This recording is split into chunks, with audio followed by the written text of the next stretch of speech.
Good afternoon. Am I audible?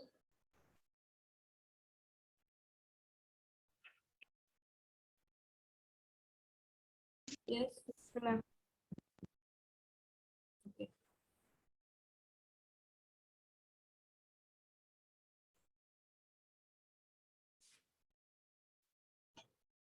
So today we will start unit number 6. So I request all of you, please write down. Title of unit number 6 is bending stresses in beams. Bending stresses in beams. Bending stresses in beams. Okay, now we will move towards syllabus. So syllabus screen is visible. Yes, ma'am. Okay.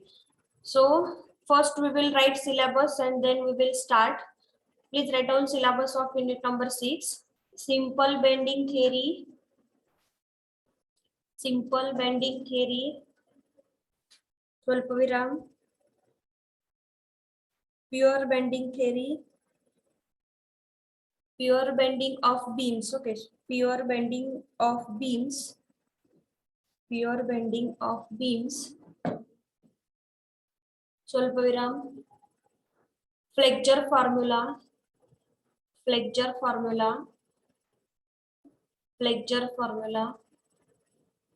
Swalpaviram. Movement of resistance of different cross sections. Movement of resistance of different cross sections. Movement of resistance of different cross sections. Swalpaviram. Built up sections. Built up sections. Swalpaviram. A rectangular. Rectangular. Circular. Circular and flanged sections. And flanged sections. And flanged sections. Okay, so this is the syllabus. So unit number 6 is related to bending stresses in beams. Unit number 6 is related to bending stresses in beams.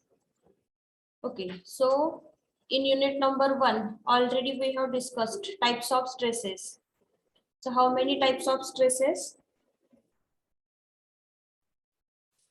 Yes.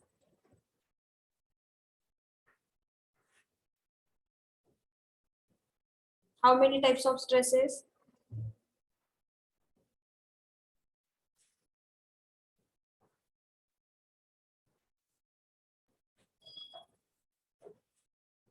Yes, give me answer. How many types of stresses are there?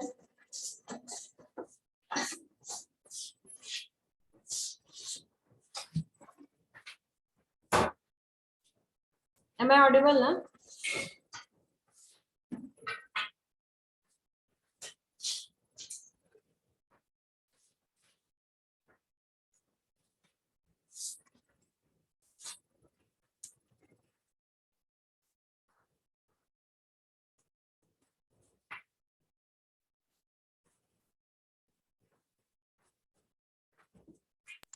Hello ma'am. Yes. बेंडिंगचे सांगायचे का? No, I'm asking types of stresses. Yes, how many types of stresses are there? Two type of Two types of stresses. stresses, normal stress and shear stress. Two types of stresses. Okay. Two types of stresses, normal stress and shear stress. Okay. So already we have discussed causes of normal stress and shear stress. So normal stresses generated due to, yes, normal stresses generated due to which?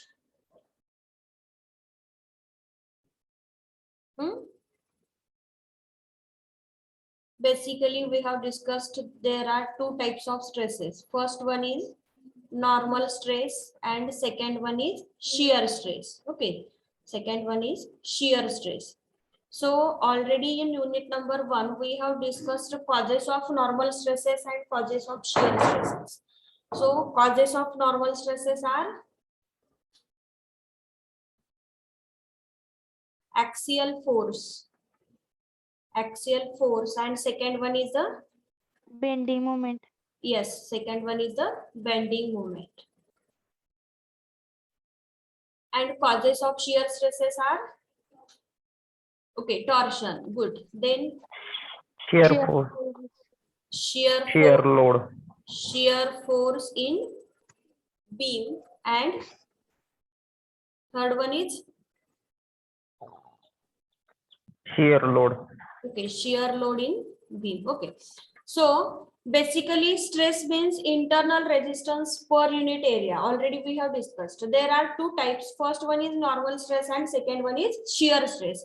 So this normal stresses is due to axial force. Axial force means the force applied through axis. Okay, suppose this is our x-axis and y-y axis. So this force is applied through axis and this force is perpendicular to the cross section. Okay, this force is perpendicular to the cross sections. If we are applying these axial forces, at that time there will be two nature of stresses generated. First one is the tensile and second one is the compressive. Okay, second one is the compressive.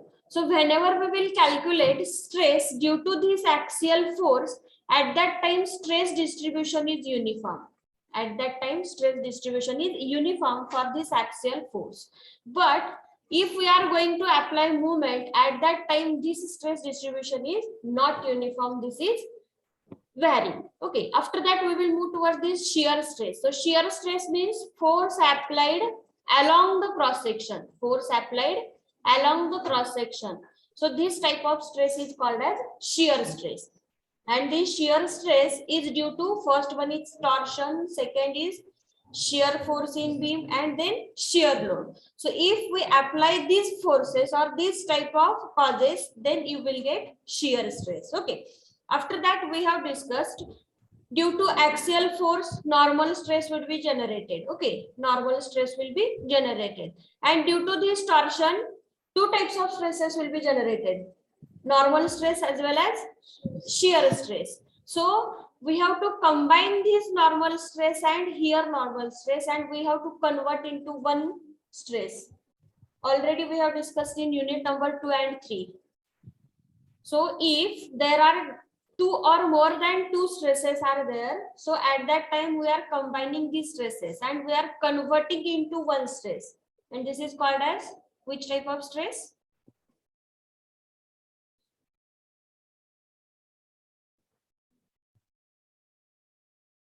This is called as principal stress. This is called as principal stress. When we will combine and convert, then this stress is called as principal stress.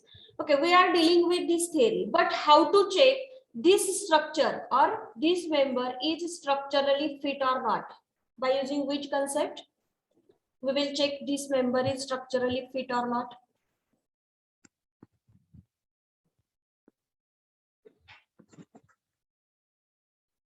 Yes, how to check?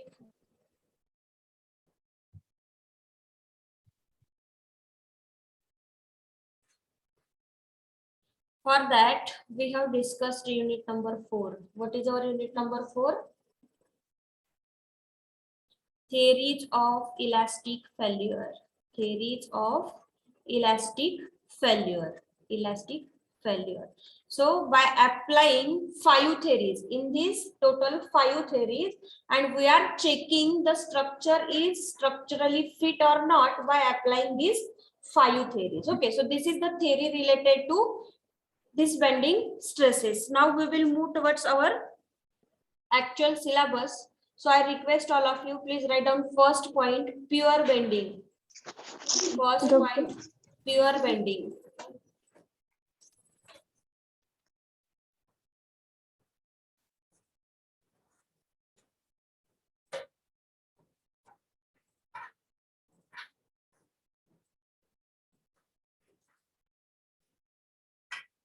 Okay, first point is pure bending. First we will see what is mean by pure bending. First we will see What is mean by pure bending?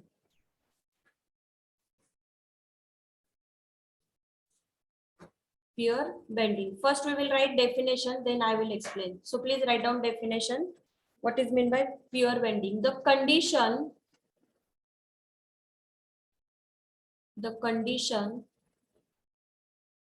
where only the condition where only bending moment where only bending moment where only bending moment is applied bending moment is applied bending moment is applied and shear force is zero and shear force and shear force is zero. Such a bending is called as such a bending is called as pure bending. It's called as pure bending. It's called as pure bending. Okay, so for this I will draw one figure. You can also draw, then I will explain.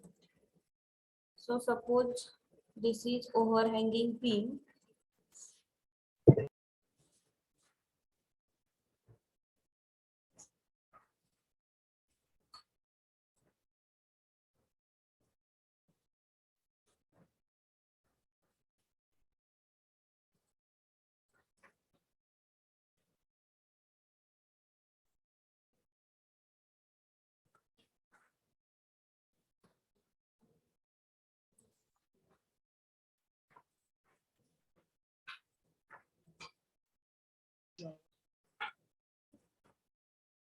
Okay, so here one downward force is applied W, and here also one force is applied W. So due to W, here one reaction will be generated W, and due to this W, reaction will be W. So this is suppose A distance, this is A distance, and this is L-meter span. Okay, this is A point, this is B point, C and D. Now for this overhanging beam, we have to draw shear force and bending moment diagram. So at A point, force going downward. So we have to draw shear force diagram below baseline, and the intensity of this only W. After that, in between A to B, there is no any force. So diagram will be constant up to B point. After that, at B point, upward force is there and intensity is W. That means it closes to baseline here. After that, at this C point, upward force is there and intensity is W. So we have to draw upward W. After that, in between C to D, there is no force. So diagram is constant. After that, at D point, downward force there. So we will draw downward, and this is complete shear force diagram. Okay. So this is in negative and this is in positive. This is A point, this is B, this is C, and this is D. Okay. Here W, here also W, here W, and here also W. This is shear force diagram. Now we have to draw bending moment diagram. Okay, bending moment diagram. So this overhanging beam. Okay, A to B part is cantilever and C to D part is again cantilever. So bending moment for cantilever is negative. That's why bending moment diagram is below baseline. Okay, bending moment diagram is below baseline. And how to calculate bending moment at B? So this W pushes downward. Okay, so minus W into perpendicular distance is how much? A. So this is the bending moment at this B point. And at C point, this pushes again downward. So minus W into A. So suppose point is here and point is also here. So we have to connect by inclined line because of point load is applied. Okay, if uniformly distributed load is applied, then we will draw parabolic curve. Okay. Now this is the bending moment diagram, and whole diagram is in negative. So this is our A point, this is B, C and D. Here value is WA and here also WA. Now you read this definition and according to this you tell me which portion is in pure bending. Read definition and according to this you tell me which portion is in pure bending, A to B, B to C or C to D.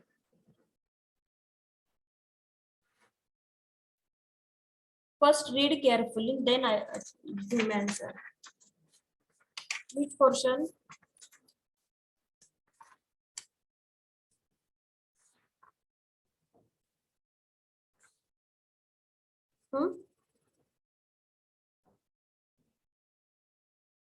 Yes? You read this sentence and after that you tell me.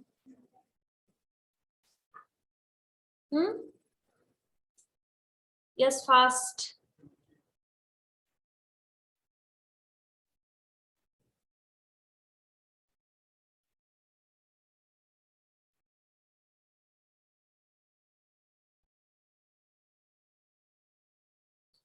Okay, I will read sentence, then you tell. The condition where only bending moment is applied and shear force is zero, such a bending is called as pure bending.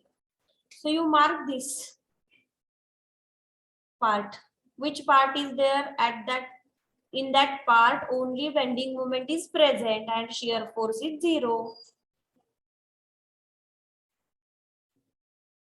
Okay. Suppose this is our C point is here. You observe here in between B to C. In between B to C, there is no any shear force. Okay, there is no any shear force. So this is the zero shear force. Zero shear force area. Okay, zero shear force area. At the same time, you observe the portion in between B to C in bending moment diagram. Here, only bending moment is present. So this B to C part is called as pure bending. लक्षात आले? Pure bending means shear force is zero and only bending moment is present. Such a moment is called as pure bending. This is called as pure bending. Got it? Only moment is present. In that part, shear force is zero. Such a bending is called as pure bending. Okay, then we will move towards next point. So next point is theory of simple bending. ह्याच्यात काही doubt आहे का कोणाला? If anybody having doubt, ask me, because of this is most important point. Pure bending. Definitely one MCQ will be asked on this pure bending. So please remember, pure bending means only bending moment is present. Shear force is zero. So option will give likewise. Shear force is present, bending moment is zero. Shear force and bending moment both are present. Shear force and bending moment both are absent or zero, and shear force is zero and bending moment is present. So option will be likewise. Definitely one MCQ will be there. So please remember, shear force is zero and bending moment is present. Such a part is called as pure bending. So please write down next point. Theory of simple bending. Theory of simple bending. Theory of simple bending. Theory of simple bending. Theory of simple bending. So before this part, you have learned flexure formula, or at least you have listened flexure formula in mechanics or not? Then we will derive equation here.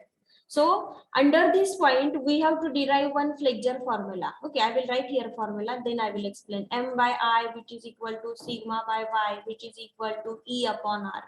हे काय ऐकलंय का ह्याच्या आधी कधी? नसेल, तुम्ही first इयरचा part असल्यामुळे ठीक आहे. We will derive this equation, but this derivation is not important. This derivation will not ask in any examination, in university examination or anywhere, but this formula is most important because of here lot of MCQ will be asked. So how this equation comes, we will see. This is not important, but as an engineering student, you know that how this equation comes. That's why we will derive equation here. So please draw figure simultaneously. I will draw figure here. You also draw. So our time will be consumed.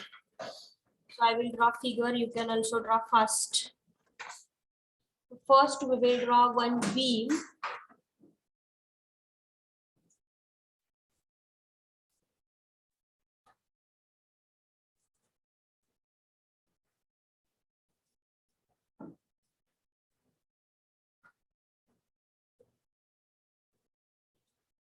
Okay, you heard one word, neutral axis. Yes, I click a neutral axis. काय असतो neutral axis?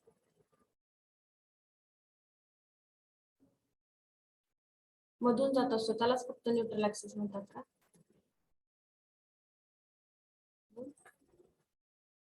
काय असतं neutral ऍक्सिसचं meaning?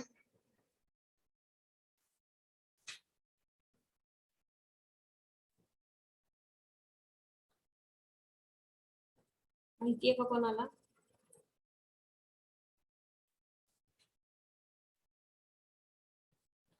Okay, I have drawn here. This is structure of beam. After that, this is cross section of beam, and this is the stress distribution diagram. After observing this stress distribution diagram, you tell me neutral axis. You observe this stress distribution diagram and then tell me.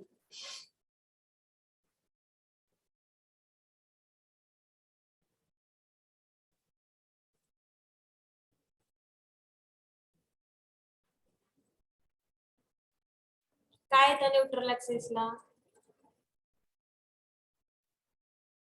ठीक आहे आपण बघूया चला. First before drawing figure you understand what is meant by neutral axis. So neutral axis is the axis at which stresses are zero. Neutral ऍक्सिसला काय असतं? Stresses zero असतात. आणि एक अजून अजम्पशन आहे की न्यूट्रल ऍक्सिसला बिफोर बेंडिंग जेवढी लेंथ असते तेवढीच लेंथ आफ्टर बेंडिंग असते. म्हणजे न्यूट्रल ऍक्सिसची जी काही लेंथ आहे ती लेंथ काय होत नाही, चेंज होत नाही. This is the assumption related to neutral axis. Okay, please remember this thing also. Now you draw figure. This is the structure of beam. Out of that I have taken here one small cross section, and this is the stress distribution diagram. Stress distribution diagram. Stress distribution figure. Okay, so suppose I have taken this is simply supported beam. Concentrate here. Okay, and I have applied here point load, intensity of W kilonewton. So whenever we will apply load, due to this load, in that beam, two types of stresses will be generated. Which two types of stresses will be generated here? Yes, already we have studied it in unit number 5. Lot of examples we have solved. Suppose any type of load is applied on that beam, at that time two types of stresses will be generated. First one is the shear stress or shear force, and second is the bending moment. Okay, so due to this W, the shear force is W by 2 here and W by 2. Whenever we will add this W by 2 plus W by 2, you will get W. Okay, so this is first type, that is shear force. And due to this load, beam will bend likewise. Okay, beam will bend likewise. Okay, now you observe this figure and accordingly you tell me this top and bottom portion, which portion is in tension and which portion is in compression. Yes, which portion is in, okay, I will show you. Suppose this is our beam and I have applied load here. So after application of loading, this beam will bend likewise. Okay, will bend likewise. So you observe length here, top portion and bottom portion. So which portion is in tension and which portion is in compression? Okay, top portion tension okay. तुम्ही आता एवढ्या वेळा कॉलेजला येता जाता किंवा गावाला जाता इकडे तिकडे साईटवर कधी बघितले का की बीम मध्ये स्टील कुठं प्रोव्हाइड केलेलं असतं? बीम मध्ये स्टील कुठे प्रोव्हाइड केलेलं असतं? आता इथं बीम आहे, ह्या बीम मध्ये सपोज आता हा जर बीम असेल तर ह्या बीम मध्ये स्टीलचे बार इथं प्रोव्हाइड केलेले असतात, इथं प्रोव्हाइड केलेले असतात का कुठे प्रोव्हाइड केलेले असतात? मिडल. मिडलला. हो नाही केदार, कुठं बघितलं मिडलला बीम प्रोव्हाइड केलेलं, सॉरी स्टील प्रोव्हाइड केलेलं? फोटो काढून आणाल का उद्या? मला सेंड करता का व्हॉट्सअपला?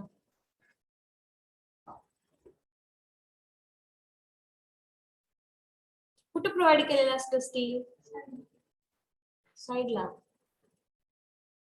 तर एक असाइनमेंट आता तुमच्यासाठी, कुठेही कन्स्ट्रक्शनचं काम चालू असेल तर तिथे जाऊन बघायचं की बीम मध्ये स्टील कुठे प्रोव्हाइड केलेलं असतं.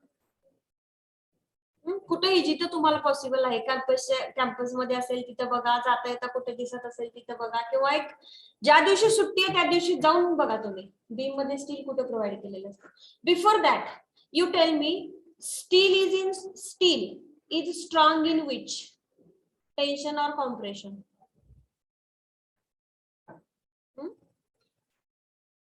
And concrete is strong in tension or compression?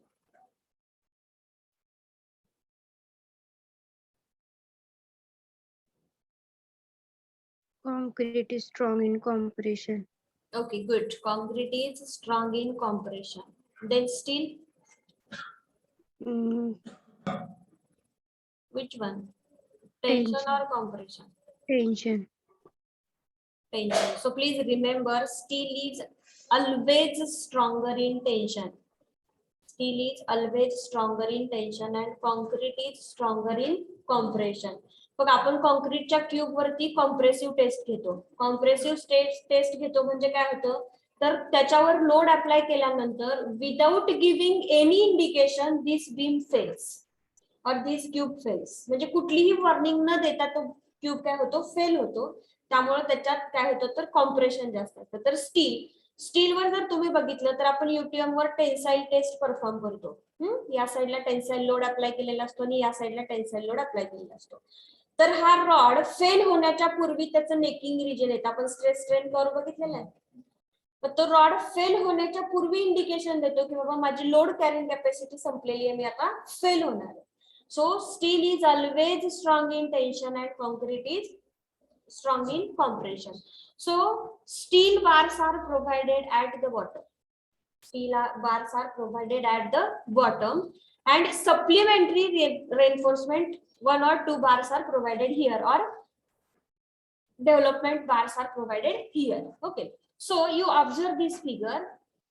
At bottom length is increased and at top length is reduced. If length is increased, that means it indicates tensile stresses generated below neutral axis and compressive stresses will be generated above neutral axis. Okay, so in the stress distribution diagram, here compressive stresses will be there and here tensile stresses will be there. Please remember this thing. Below neutral axis, tensile stresses will be generated and above neutral axis, compressive stresses will be generated. Okay.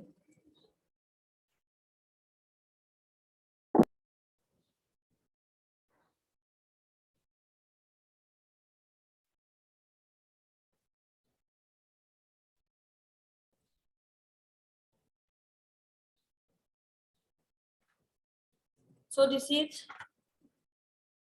beam. Here A part is there, this is B, this is C and D. Okay, after that I have taken one fiber we will call as a G and H, GH fiber, and this is neutral axis we will label as a EF. Okay, EF. So perpendicular distance from neutral axis to GH fiber we will mark as a Y. Okay, perpendicular distance between neutral axis and GH fiber is Y. This is cross section, here width is there and this is depth. Okay, so this figure is before bending. This figure is before bending of beam. Before bending. Okay, Now I will draw after bending.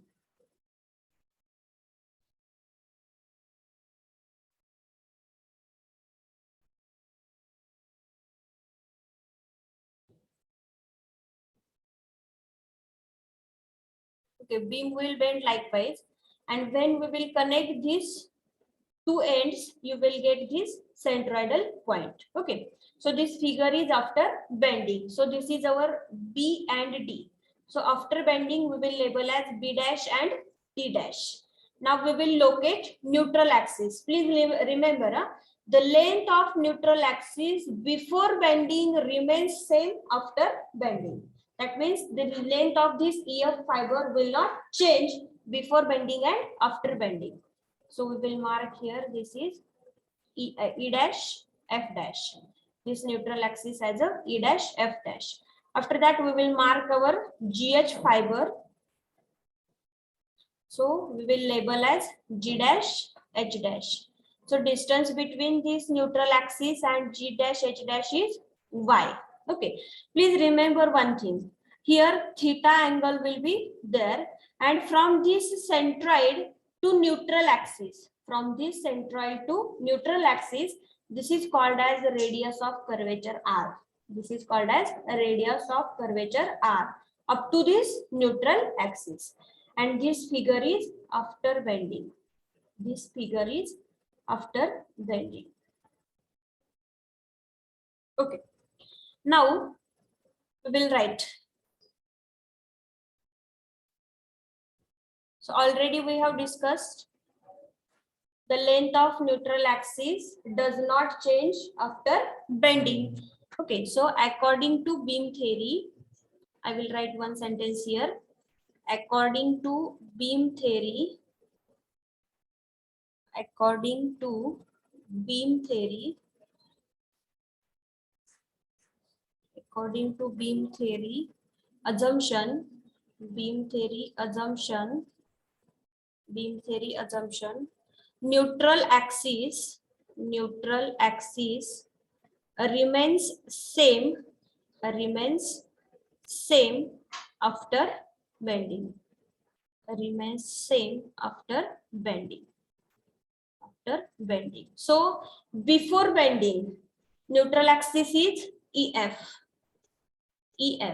and after bending, neutral axis is E dash, F dash, E dash, F dash. Okay, E dash, F dash, which is equal to.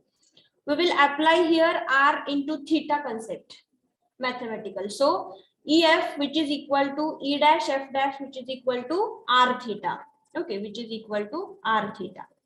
Now you observe here the length of EF, which is equal to length of GH in before bending. In before bending. So EF, which is equal to E dash, F dash, which is equal to GH, which is equal to R theta. Okay. So this comes from this assumption. Okay. After that, we will find out change in length in fiber GH. Change in length in fiber GH after bending. Next, we will find out change in length, change in length in fiber GH, in fiber GH. Okay, so how we'll find out? G dash H dash minus GH. बघा हे जे काही elongation झालेलं आहे त्या elongation मधून जर original length minus केली तर आपल्याला जी लेंथ इन्क्रीज झाली त्याची व्हॅल्यू आपल्याला मिळेल. So which is equal to G dash H dash minus GH. Okay. Already we have find out the value of GH. Value of GH is R theta. Now I have to find out the value of G dash H dash in terms of R theta. So how I will find out? Okay. You observe here from this CG to F dash distance is R. And now I find out this distance from this CG to H dash. So we have to add this R plus Y. Okay. So G dash H dash is R plus Y into theta minus value of GH is R theta. Now we will multiply here R theta plus Y theta minus R theta. So R theta get cancelled. So change in length in fiber GH, which is equal to y theta, which is equal to y theta. Now, original length is available with you. Change in length is available with you. So you will find out strain. Okay, strain in GH fiber. So next step is strain in GH fiber. GH fiber. So strain is denoted by epsilon. So epsilon, which is equal to change in length upon original length. So change in length divided by original length. Original length. So change in length means G dash H dash and original length is GH. So G dash H dash is Y theta and GH is R theta. So this theta gets cancelled and epsilon, which is equal to Y divided by R. Now we will write the value of this epsilon by using Hooke's law. What is our Hooke's law? Yes, stress is directly proportional to strain, but this is in theoretical manner. Now I am asking in mathematical concept. Yes. Yes, you continue.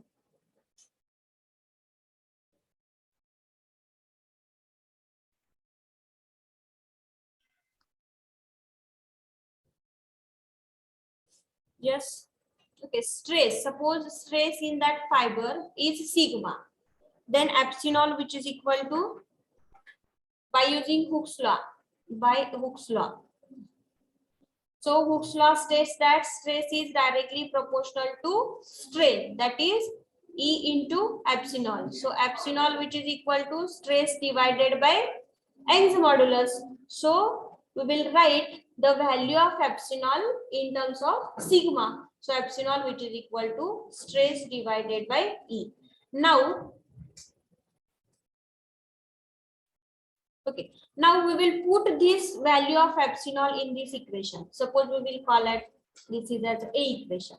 Okay, so put epsilon in equation A. In equation A. So epsilon, which is equal to y divided by r, and the value of epsilon is sigma upon E, which is equal to y divided by r. Now sigma, which is equal to E divided by r into y. So okay, we will call this as a equation B or equation 1. Okay, now we will derive remaining half part. So up to this, only you have to focus on this GH fiber. So first you have to find out the length of GH fiber, change in length of GH fiber. After that, strain in GH fiber, and last one is the stress in fiber by using Hooke's law. Then we will move towards second half part. I will write here second half part, movement of resistance. Second half part is related to movement of resistance. Movement of resistance. Okay, so for this, I will draw figure here, the cross section of beam. Okay, suppose this is the cross section of beam and this is the neutral axis. And for this, I will draw stress distribution diagram.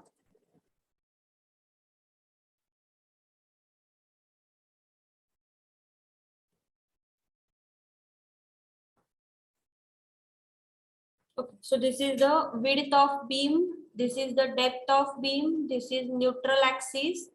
Okay, here compressive stresses will be there, tensile stresses will be there. So this distance we will call as a YC, that is depth of neutral axis in compression, and this is called as YT, that is depth of neutral axis in tension. Okay, so this is the whole cross section of beam. Out of that, I will take one small strip. I will take one small strip here.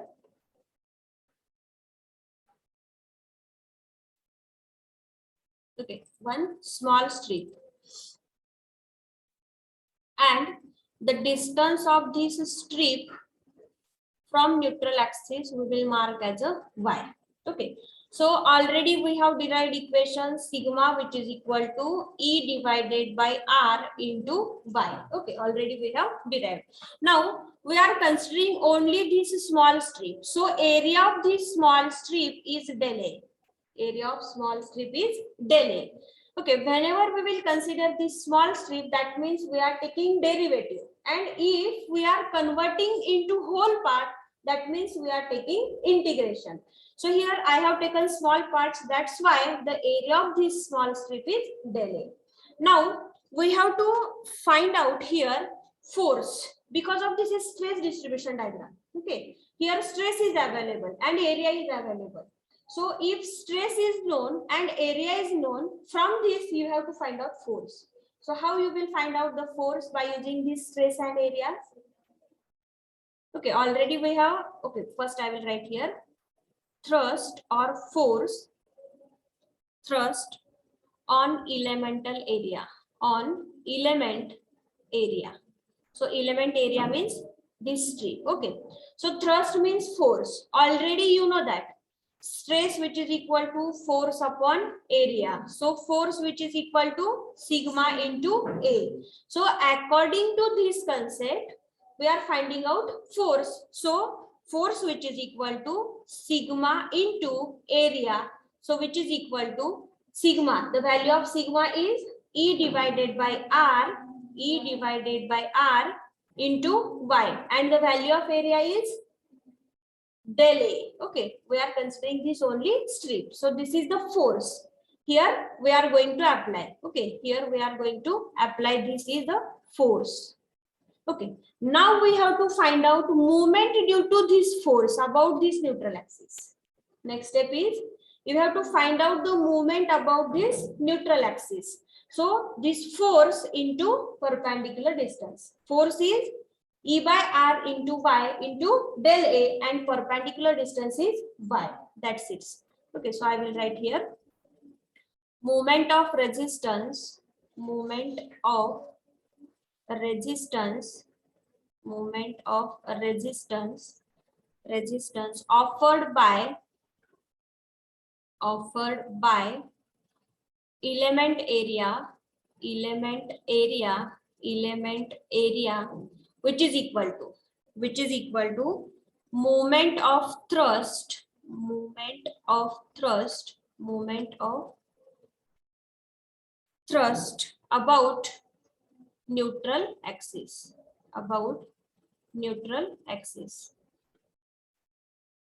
about neutral axis. Okay, so we are finding out here small movement, so we will write del m. So del m, which is equal to, so moment which is equal to force into perpendicular distance, and force is nothing but all I will write here force into perpendicular distance, perpendicular distance.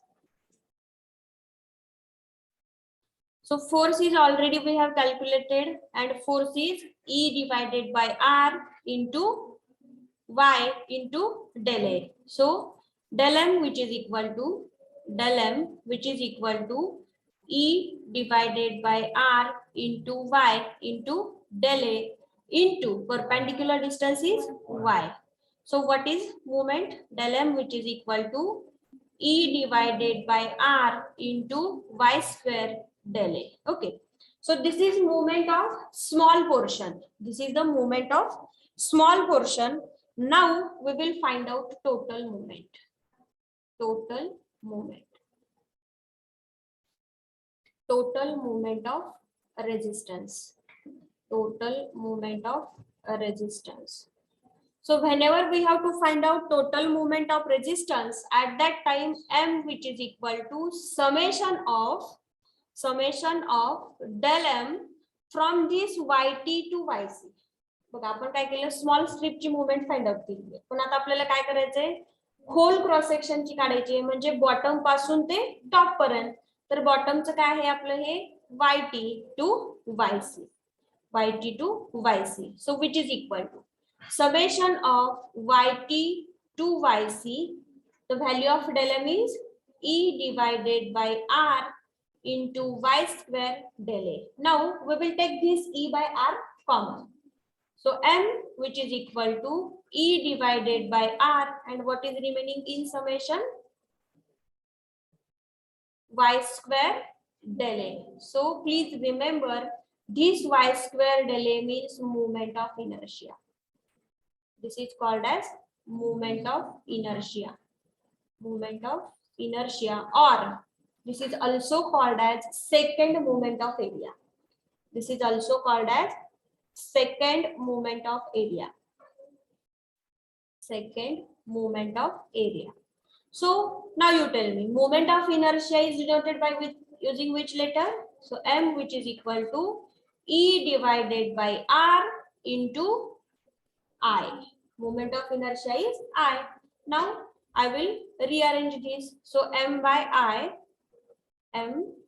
I, which is equal to E upon R. So this is our second equation. Now we will equate equation 1 and equation 2.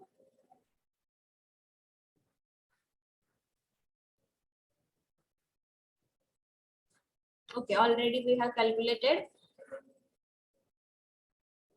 Equate equation 1 and equation 2. So equation 1 is sigma divided by y, which is equal to E divided by R, and equation 2 is m divided by I, which is equal to E divided by R. We will take this E divided by R as a common. So what is remaining? Sigma by y. Okay, I will rearrange afterwards, which is equal to m by I, which is equal to E upon R. So structure is, hence formula is, flexure formula is m divided by I, which is equal to sigma by y, which is equal to E upon R. This is called as flexure formula. This is called as flexure formula. Flexure formula. Now, this is flexure formula, you know that. But the meaning of each term. So m, which is equal to, where m, which is equal to m, this m, bending moment or moment of resistance. Okay, this is bending moment or moment of resistance. This I nothing but moment of inertia. Already you know that. I nothing but moment of inertia. Then sigma is stress or strength. Okay, stress or strength. So when we will call stress and when we will call strength, if we are considering the same as a bending moment, then we will take stress. And if we will consider the same as a moment of resistance, then sigma means strength. Okay. This sigma, stress and strength, is depend on bending moment and moment of resistance. If bending moment is there, then we will call stress. If moment of resistance is there, okay, or I will write here moment of resistance, then sigma, the meaning of sigma is strength. After that, y. So y means the location of stress at which, location at which we are finding stress. So simply we will call as a location of stress. Location of stress. After that, E already you know that. The meaning of E is Young's modulus or modulus of elasticity. Young's modulus. And last one is remaining R. Now you tell me R, which is equal to. So already we have discussed before this. R is a radius of curvature. A radius of curvature. So R nothing but a radius of curvature. You write here, huh? Because of this I am unable to write. A radius of curvature. If this derivation is not understand or not remembering, no issue. But you have to focus on only this equation. Flexure equation, m divided by I, which is equal to sigma by y, which is equal to E upon R. हे मागचं काही जरी लक्षात नाही तर राहिलं तरी चालेल, फक्त हा एक फॉर्म्युला लक्षात ठेवा. ह्याच्यावर 101% एक प्रश्न विचारला जाणार, what is the equation of flexure formula, किंवा एकतर ह्या मिनिंग वरती क्वेश्चन विचारला जातो. त्यामुळे लक्षात ठेवा, M by I sigma by Y E by R. Okay, instead of writing I will suggest please take screenshots, so we will move towards next point.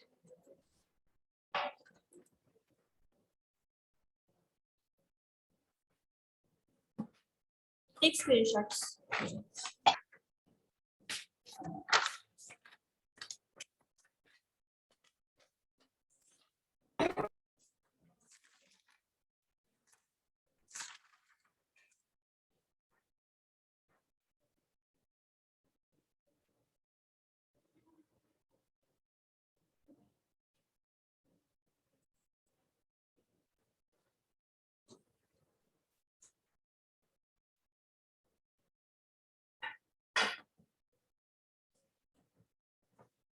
Okay, if you have taken screenshot,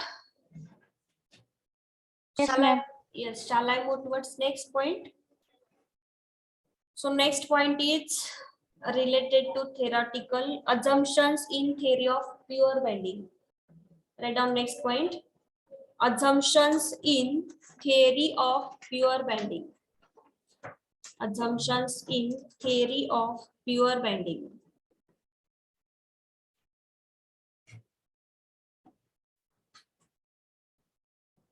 Assumptions in theory of pure bending.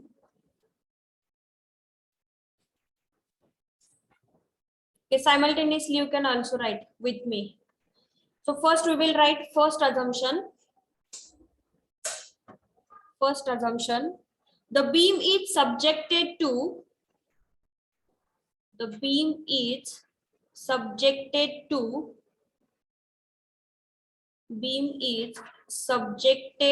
to pure bending, subjected to pure bending and is therefore free from what?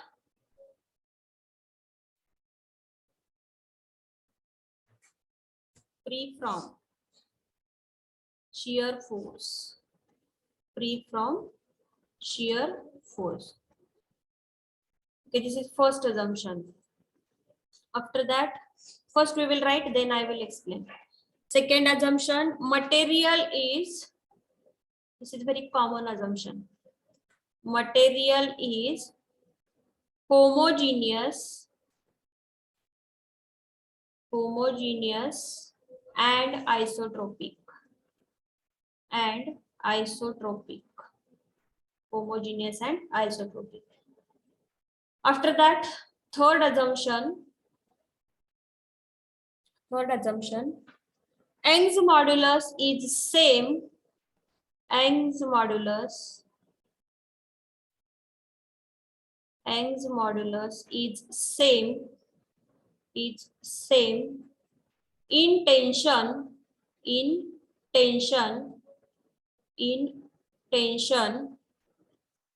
and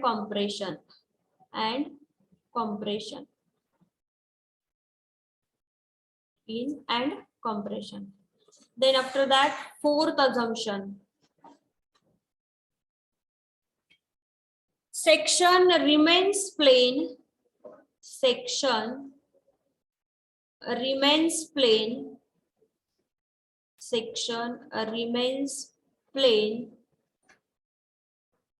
before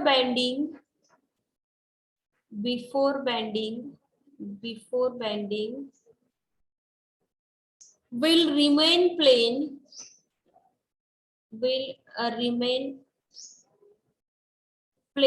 after bending.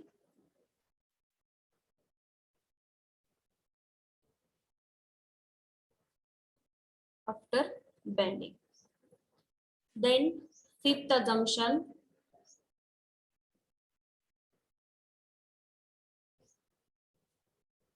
elastic limit is not exceeded.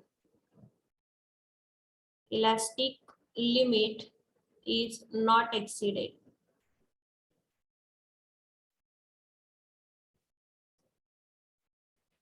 Elastic limit is not exceeded. And last one assumption, 6, resultant pull or thrust is 0. Resultant pull or thrust is 0. Okay, now pay attention here. So first assumption, the beam is subjected to pure bending. Okay, already at the starting of unit, we have discussed what is meant by pure bending. So pure bending means in that section only bending moment is present and shear force is 0. That's why we have written here the beam is subjected to pure bending and is free from shear force. Okay. After that, second assumption is material is homogeneous and isotropic. Already we have discussed properties of material in unit number 1. So homogeneous means elastic properties are same throughout the body, or if elastic properties are same at every point, then this is called as homogeneous. And what is meant by isotropic? Elastic properties are same in all direction, then this is called as homogeneous. Okay, sorry, isotropic.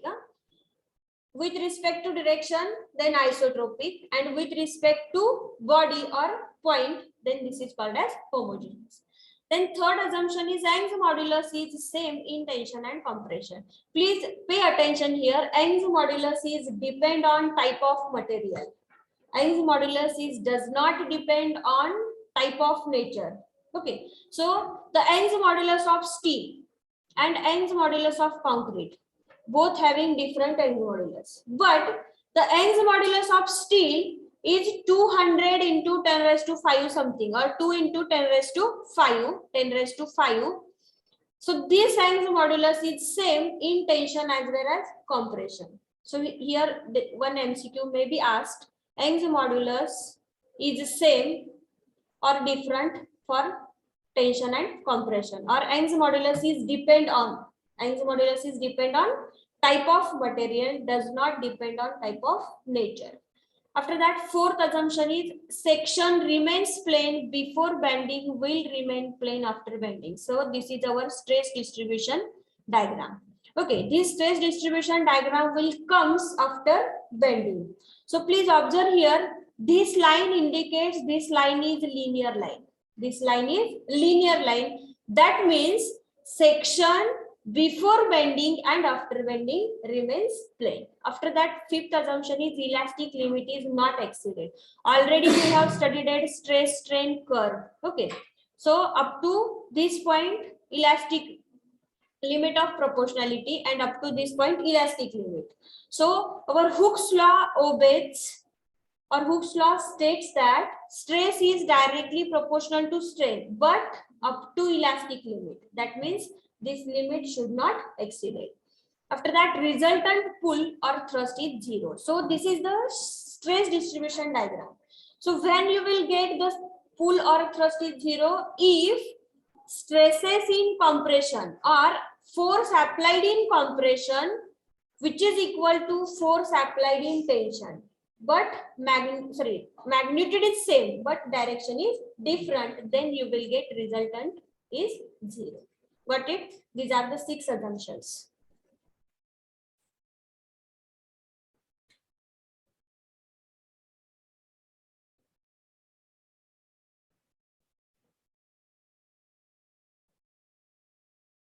Okay.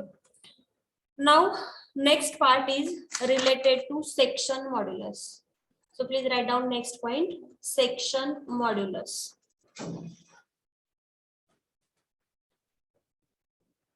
Section modulus.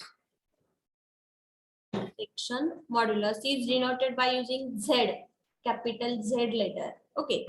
So for this, I will draw figure here. You can also draw. Suppose this is the cross section of beam and This is neutral axis. Okay, this is neutral axis.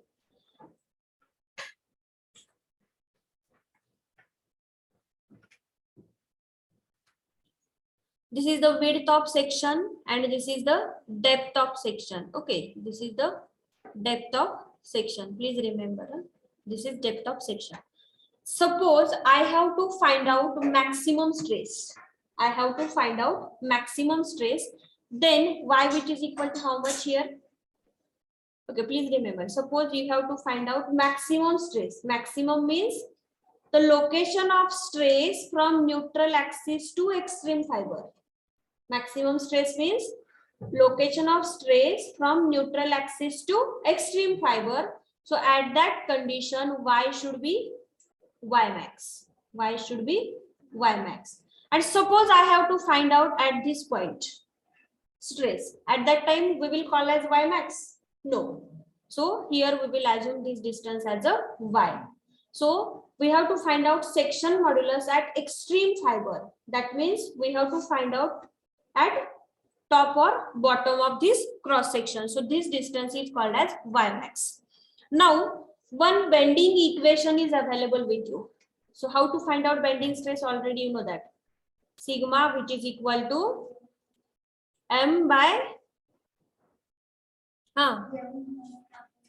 m upon I into y. But here y means y max, because of we are calculating stress at extreme fiber. Okay, so sigma, which is equal to m divided by I into y max. So z, which is equal to I divided by y max. So section modulus means moment of inertia divided by location of stress, that is location of stress from neutral axis to extreme fiber. So one MCQ will be asked on this. Section modulus is I by y max by I, or sigma by y, or likewise options will be given. So please remember section modulus z, which is equal to I divided by y max. Please write down this. Okay. So if we will put this z in the sigma, okay, pay attention for 1 minute and then you write. So the value of z is I divided by y. So here y max by I. So sigma, which is equal to m divided by z.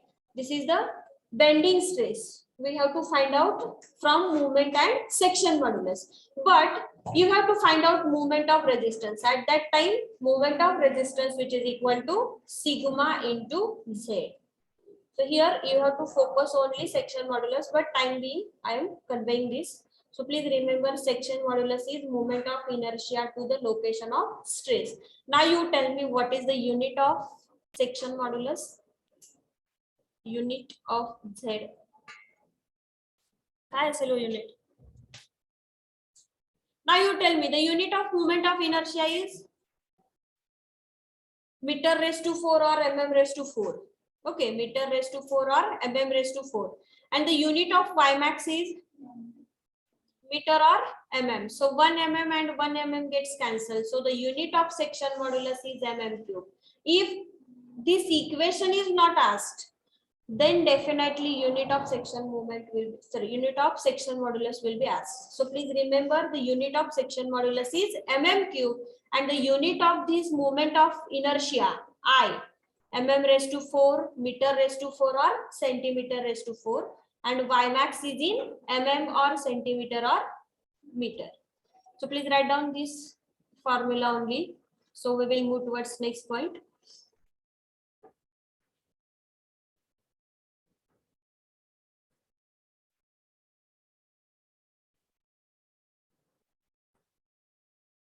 Okay, those students are attending online, please take screenshots.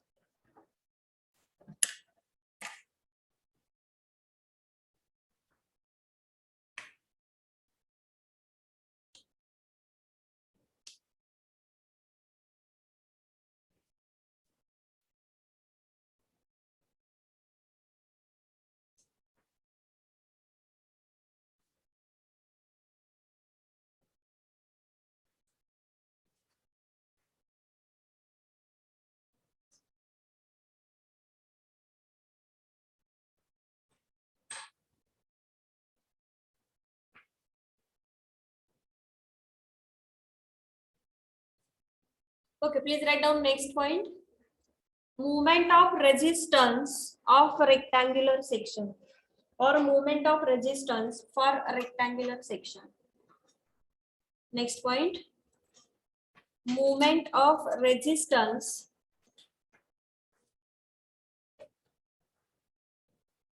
movement of a resistance of a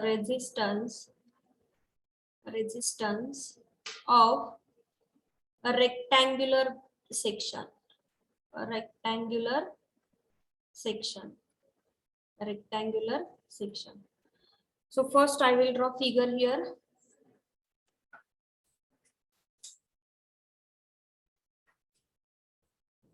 So suppose this is our rectangular beam. In that, this is neutral axis, and here I will draw stress distribution diagram.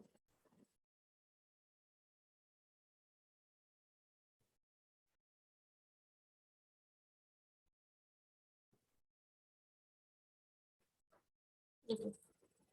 So above neutral axis, which type of stresses will be generated? Compressive. And below neutral axis, tensile stresses. Okay. So this is the width of beam or width of rectangular section. This is the width of rectangular section, and this is the depth of rectangular section. This is depth of rectangular section. Here I have to find out y max distance. Here I have to find out y max distance. So you tell me y max, which is equal to how much? Y max, which is equal to, yes, y max, which is equal to how much? Y max. You observe here na, in this figure, this is the total depth d, and I am asking about this y max. So y max is d by 2, no? Y max is d by 2. So y max, which is equal to d by 2. Now we will find out. Here we have to find out moment of resistance. Okay, so the equation for moment of resistance is m, which is equal to sigma into z. Okay, sigma means strength of material, and this is given, or it depends on type of material. But here we have to find out this z, section modulus. So first we will find out z. So z, which is equal to moment of inertia divided by y max. So moment of inertia for rectangular section. Moment of inertia for rectangular section. How much? Yes, PD cube divided by 12.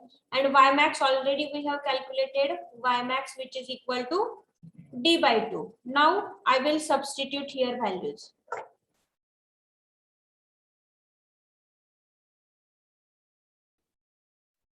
So z, which is equal to I BD cube divided by 12 divided by d by 2. So we will rearrange equation, BD cube divided by 12 into 2 by d. So 2 1s are 2, 2 6 are 12, 1d and 1d gets cancelled. So section modulus, which is equal to BD square divided by 6. Please remember this equation also, or this formula, because of one MCQ will be asked here. Choose the section modulus for rectangular section. So section modulus for rectangular section is BD square upon 6. Once you got the value of section modulus, then you have to find out moment of resistance. So moment of resistance M, which is equal to sigma into Z. So M, which is equal to sigma into BD square divided by 6. So this is the equation for finding out moment of resistance for rectangular section. Okay. Anybody having doubt? If no doubt, please take screenshot. So we will derive equation for hollow rectangular section. All students take screenshot. Those are attending offline, they also.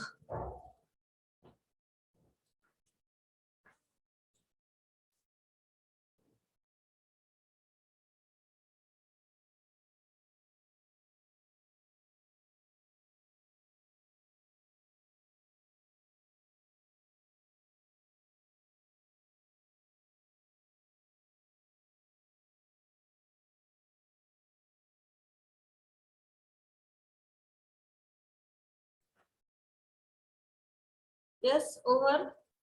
Shall I move towards next?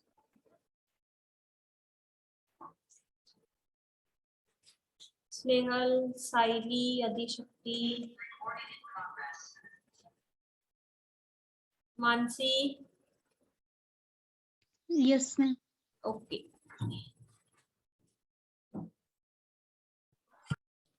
Write down next point. Movement of resistance for movement of resistance. Movement of resistance. Movement of resistance for hollow rectangular section. Hollow rectangular. Hollow rectangular section. Hollow rectangular section.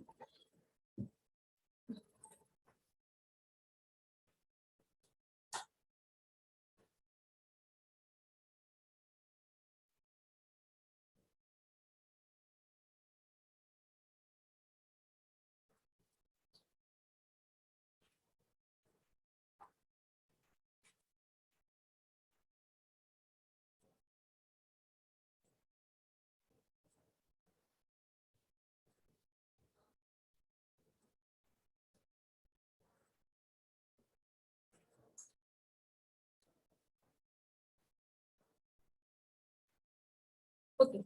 So the width of external rectangle. This is we will call as capital B.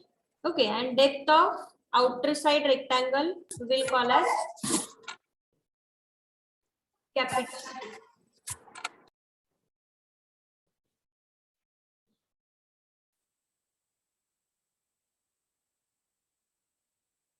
Hello. Yes. So the width of inner rectangle is small b and depth of inner rectangle we will call as small d. This is our neutral axis.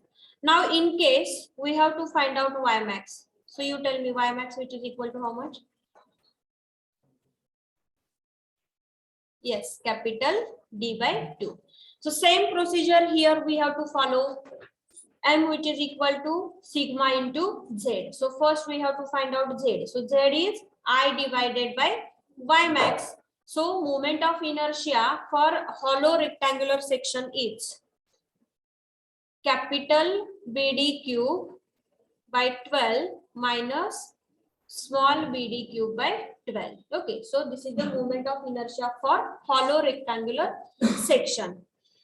And Y max is already we have written here. So Y max which is equal to capital D by 2. Now we will find out Z here. So Z is I divided by Y. So Z which is equal to I divided by Y max. So Z which is equal to moment of inertia we will take 12 common. So 1 divided by 12. Here what is remaining? Capital BD cube minus small BD cube. Okay, divided by y max, so it will comes 2 divided by capital D. So 2 1s are 2, 2 6 are 12. So Z which is equal to BD cube minus BD cube divided by 60. So this is the section modulus for hollow rectangular section. Then we will find out moment of resistance. So MR moment of resistance MR which is equal to RM which is equal to sigma into Z. So M which is equal to sigma into BD cube minus small BD cube divided by 6D. So this is the equation for finding out moment of resistance for hollow rectangular section. Okay, please take screenshots. So we will find out for solid circular and hollow circular, and then we will solve numericals.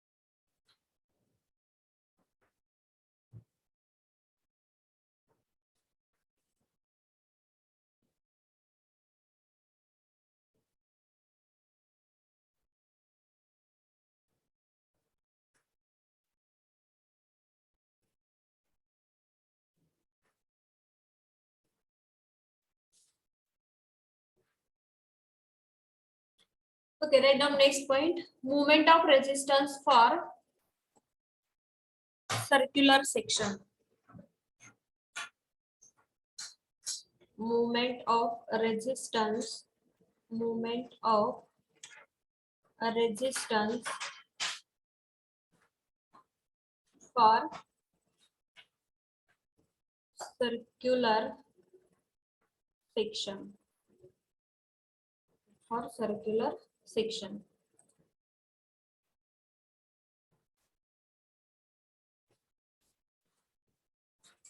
For that, I will draw here circle.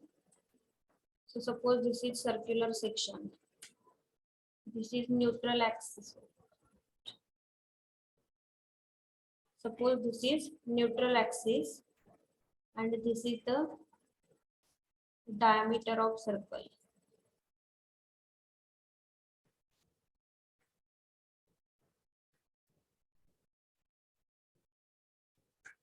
So this is the diameter. And here you have to find out the y max distance. So y max which is equal to diameter by 2, that is r, radius, d by 2. Here same y max. After that, already you know that sigma which is equal to, or m which is equal to sigma into z. So m nothing but stress into section modulus. So section modulus z which is equal to I divided by y max. So section moment of inertia for circular section pi by 64 d raised to 4. Okay. And divided by y max. Y max is d by 2. So after that it will come as a pi by 64 d raised to 4 into 2 divided by d. So 2 1s are 2, 2 3s are 6, 2 2s are 4, 1d and 1d gets cancelled. So section modulus for solid circular section is pi d cube divided by 32. Now we will put this in moment equation. So m which is equal to sigma into z. So m which is equal to sigma into pi d cube divided by 32. So this is the moment of resistance equation for solid circular section. Now we will find out for hollow circular section. So next is moment of resistance for hollow circular section. Hollow circular section. Hollow circular section. So same concept here we have to apply. For this I will draw first hollow circular section. Suppose this is external and this is suppose internal.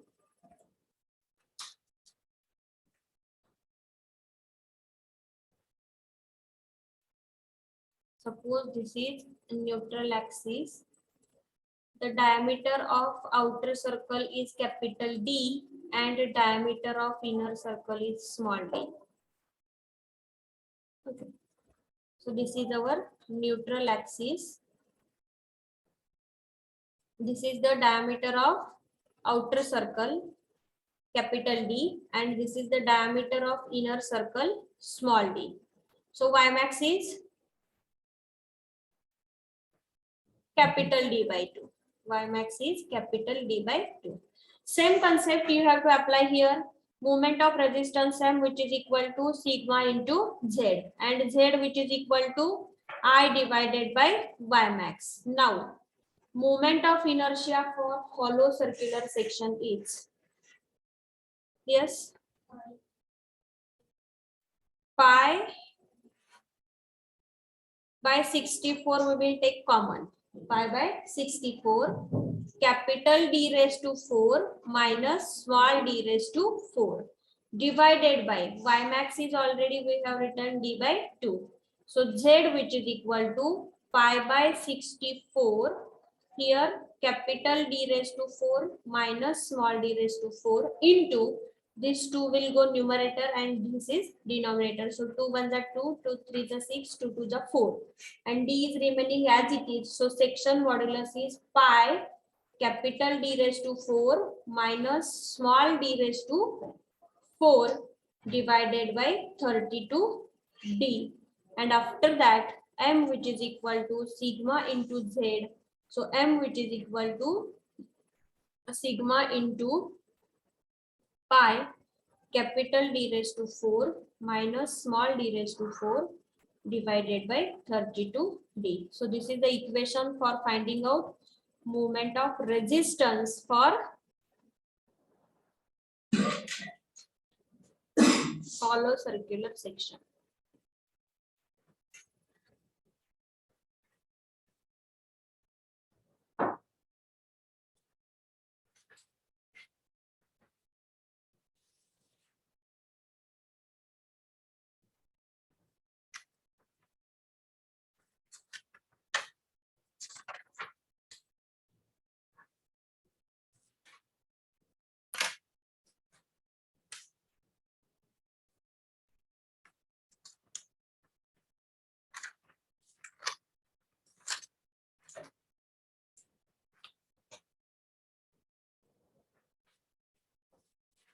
Okay, now we will solve numericals on these bending stresses.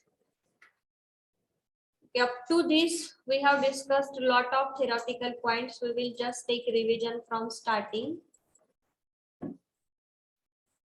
Okay, first we have discussed what is meant by pure bending. So pure bending means only bending moment is present and shear force is zero. This movement is called as, or this bending is called as pure bending. After that, we have derived this flexure formula.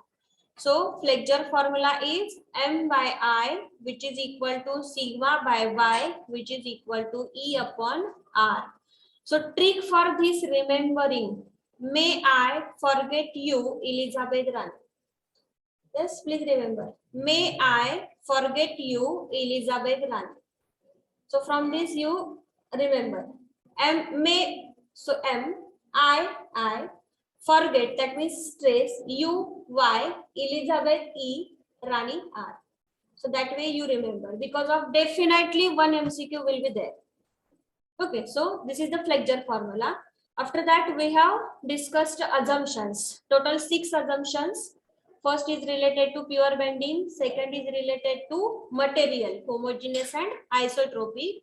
Third one is related to Young's modulus. Young's modulus is depend on type of material, does not depend on nature of force or nature of stress. After that, fourth assumption is related to section. So plane section remains plane before bending and after bending. Fifth assumption is related to elastic limit, and last one is resultant pull or thrust is zero. After that, we have discussed what is meant by section modulus. So section modulus is denoted by Z later, and section modulus is the ratio of moment of inertia to the Y max. Y max is nothing but the location of stress from neutral axis to extreme fiber. And this section modulus is in mm cube. After that, we have calculated moment of resistance for rectangular section. Before that, please remember section modulus for rectangular section is BD square upon 6 and moment of resistance is sigma into Z. After that, for hollow rectangular section, moment of resistance is capital BD cube minus small bd cube divided by 6 into capital D. Moment of resistance is same sigma into Z. After that, we have derived for solid and hollow circular section. So for solid circular section, section modulus is pi d cube by 32. Okay, please remember this section modulus for rectangular, circular, or what is meant by section modulus, unit of section modulus. This type of question will be asked in any competitive examination or in GATE examination. So at this point of view, please remember section modulus for circular section is pi d cube upon 32 and section modulus for hollow circular section is pi capital D raised to 4 minus small d raised to 4 divided by 32d. Now we will solve numericals on bending stresses. Okay, so please write down first numerical.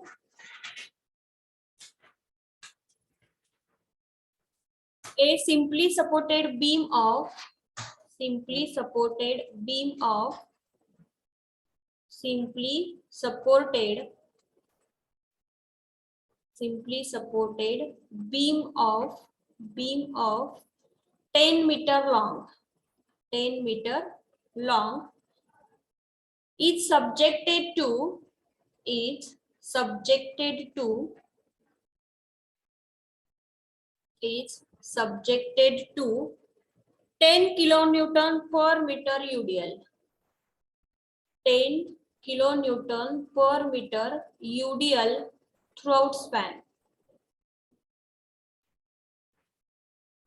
Full stop. Find maximum stresses. Find maximum stress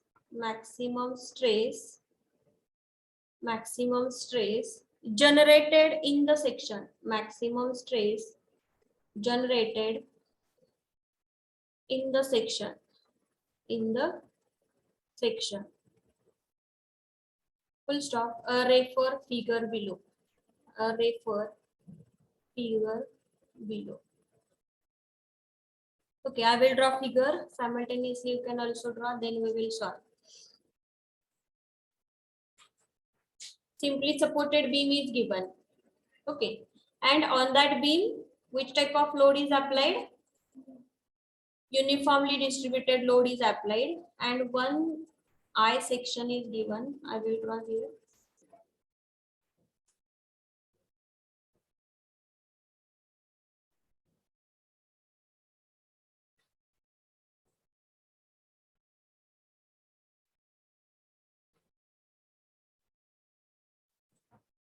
Okay, so this is the simply supported beam is given here. We'll call as a AB, and one uniformly distributed load is applied throughout the span, and intensity of load is 10 kilonewton per meter, and span is also 10 meter. Okay, span is also 10 meter. So this section, I section, I will write dimension here. This is 200 mm. This is 20 mm. This is also 20 mm. This is also 20 mm. This is 200 mm. And this one is the 300 mm. You observe this I section and you tell me this section is symmetric or unsymmetric. Symmetric section is given. Okay. Now you concentrate here, then I will give time for writing. So here this uniformly distributed load is applied on this simply supported beam, and this I section is given. Okay. So we have to calculate stresses generated in the section. Stresses generated in the section. That means sigma. You have to find out sigma. So how you will find out sigma? Already we have discussed. Sigma, which is equal to m by I into y, or sigma, which is equal to m divided by z. So by using this equation, we will calculate stress generated in that beam. Stress generated in that beam. So here you required movement and section modulus. Okay. So first we will find out movement. So find movement. Now you tell me how we will find out movement, m, which is equal to, here simply supported beam is given, and on that beam uniformly distributed load is applied. So how we will calculate movement? Anyone please? Already we have discussed in unit number 5.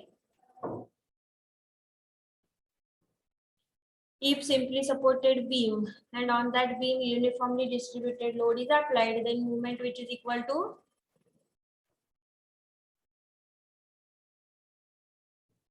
yes,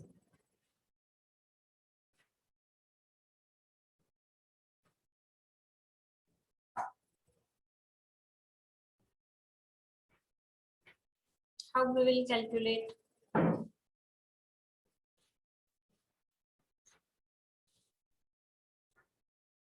See in unit number 5, then tell me.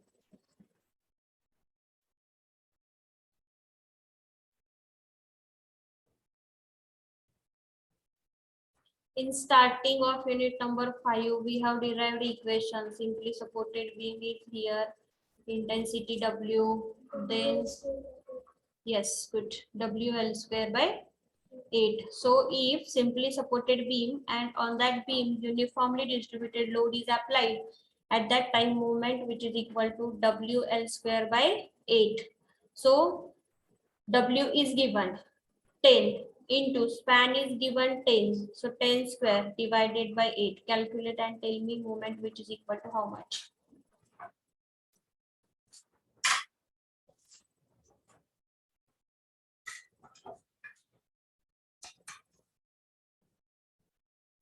Yes, M which is equal to 125 kilonewton meter. But you observe here the dimensions of this I section is in mm. So we will convert this into Newton mm. So how we will convert? M which is equal to 125 into 10 raised to 6 Newton mm. So how this 10 raised to 6 comes? 10 raised to 3 for kilonewton to Newton and 10 raised to 3 for meter to mm. So 10 raised to 6. So this is the moment. Now last thing we have to calculate, that is section modulus. So for this section modulus, next step is find section modulus. Find Z. So what is the equation of Z? Z which is equal to I divided by Y max. Okay. So you observe here this is symmetric section. So we will directly mark Y max. So this is suppose at center of this I section. So now you tell me the value of this Y max which is equal to how much? किती असेल वो value? Y max which is equal to, okay, you take addition of this. This is 300, this is 20 and this is 20. So 340. 300 plus 20 plus 20 divided by 2. So Y max which is equal to 170 mm. But if section is symmetric, at that time you will get directly. If section is unsymmetric, at that time you have to apply table, second method. Okay, so this is Y max distance. This is Y max and this value is 170. Now this moment of inertia is remaining. So section is symmetric. That's why we will consider first this as a whole section. This as a whole rectangle. So moment of inertia I which is equal to capital BD cube divided by 12 for this whole figure. And after that we will subtract this part and this part. Because of this is hollow, no? So we'll subtract this hollow and hollow. So minus 2 into small BD cube divided by 12. Why I have taken this 2? Because of one part is here and second part is here. So we have to subtract this part. So capital B is 200. So I which is equal to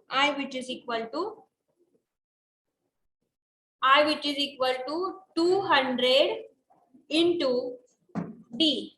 So total depth is 340. Okay, 340 cube divided by 12 minus 2 into. Now we have to find out this length, only that much length. How we will find out? Please concentrate here. I will explain here. This is total 200. Okay, and here 120 mm part is there. So we will subtract this. First we will subtract this part. So 200 minus 20. So how much remaining? 180. And this 180 is divided into two parts, here and here. So 180 by 2. So you will get 90 distance. What if the 90 distance कसे येते हे लक्षात आले सगळ्यांच्या? So small b is 90. small b is 90 into small d. Now you tell me, this is easy. Small d is this is, so 300 cube divided by 12. So you calculate and tell me moment of inertia which is equal to how much?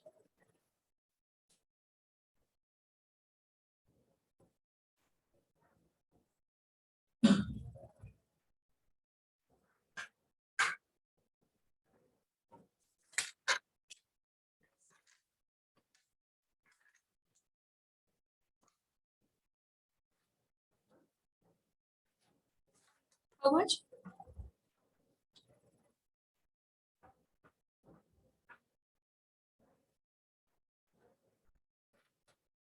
I think you have studied one different method for finding out this moment of inertia in engineering mechanics.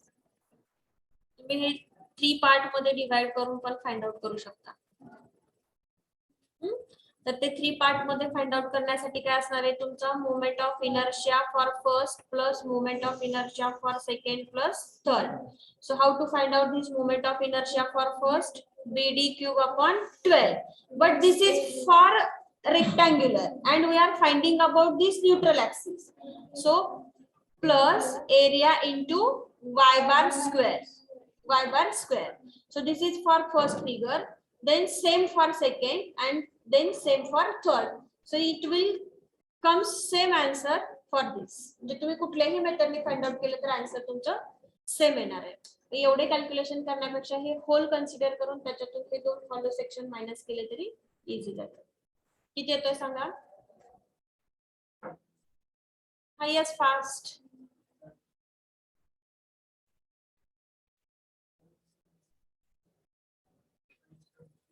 57. Yes, 250 is correct. 250 point something 06 na. 250.06 into 10 raised to 6 mm raised to 4. Moment of inertia is in mm raised to 4. After that, last step is remaining. That is, we will find out stress. Next step is step number 3. Find maximum. Before that, we will calculate section modulus. We have not calculated section modulus. So section modulus Z, which is equal to I divided by Y max. So moment of inertia is 250.06. 250.06 into 10 raised to 6 divided by Y max is 170.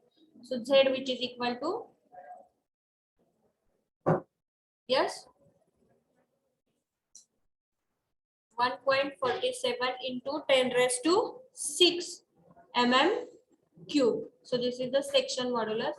Once you got section modulus and moment, now you are able to find out maximum stress. So last step is remaining, that is maximum stress. Find stress. So stress, which is equal to sigma, which is equal to m divided by z, which is equal to moment is 125 into 10 raised to 6 divided by section modulus is 1.47 into 10 raised to 6. So stress, which is equal to,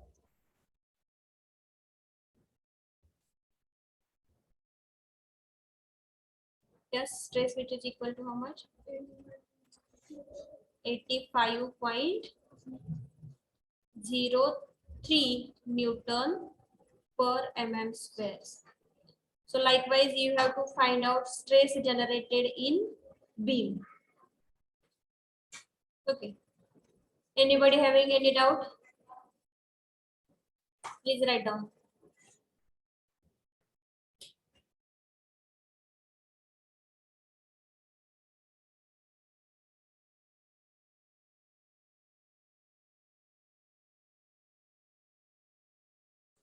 Suppose you have to find out moment of inertia by using second method. Okay, so I will explain here. So this is your I section is given. Okay.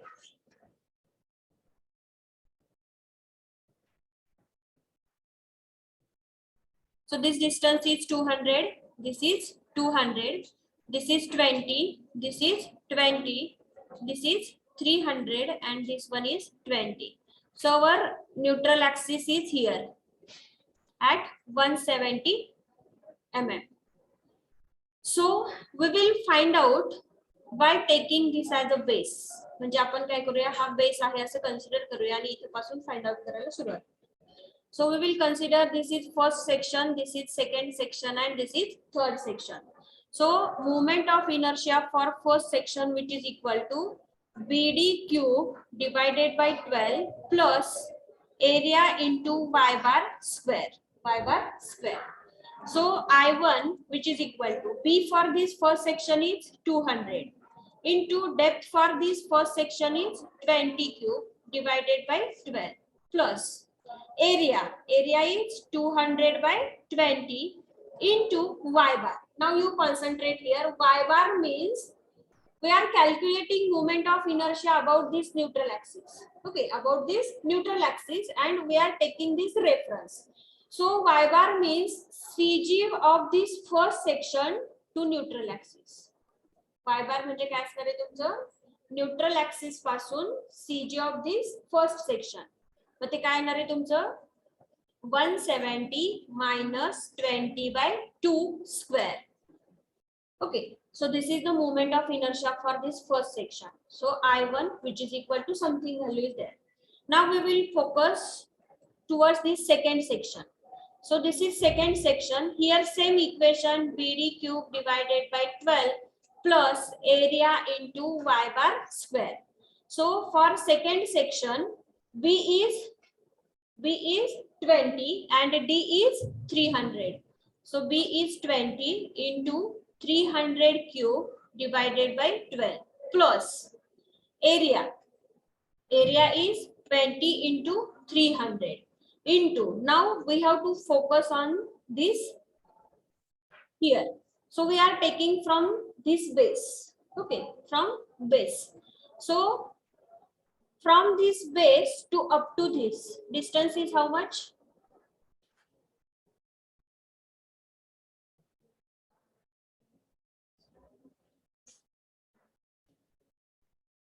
Hmm? 320 distance is there. So we will take the CG of this portion. So CG of this portion is CG of this particular portion. या particular पोर्शनचा हे किती आहे तुमचं 300 आहे. मग ह्या 300 चा CG कुठे असणार आहे त्याच्या सेंटरला, म्हणजे तो किती असणार आहे 150. ते काय झालं 150 आणि हे बॉटमचं 20 म्हणजे डिस्टन्स किती झालं 170. सो 170 minus 170 square. So this is the centroid for this second section. So this will come 0. This will come 0 and you got only value for this. Okay. Now we will focus towards this third section. So I3, which is equal to, so this I3 and this I1 is same. Okay, I will tell here how take CG. So 200 into 20 cube divided by 12 as it is plus area as it is 20 into 200. Now you have to focus on this y bar distance. Okay, focus on this y bar distance. So from this to the CG of this distance is 330. बघा इथं पासून या point पासून ते ह्याच्या centre पर्यंत distance किती येणार आहे हे 20 प्लस 300 प्लस हाफ 330. आपला न्यूट्रल ऍक्सिस किती आहे 170 minus CG of this particular section is 330. 330 square.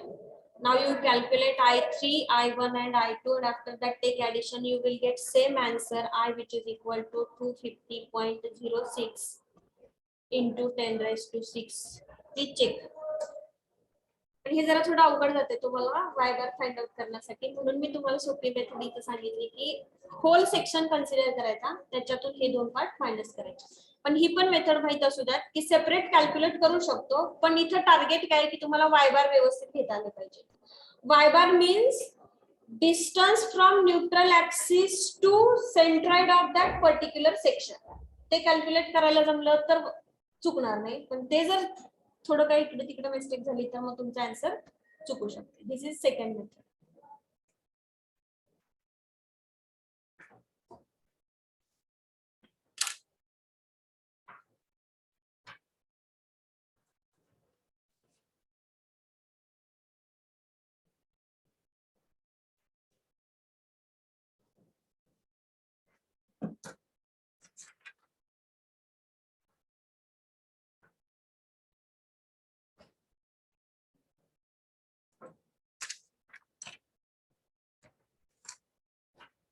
Okay, so today we will stop here.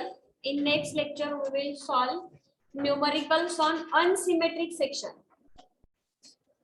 Okay, please wait 1 minute.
Okay, thank you for attending lecture.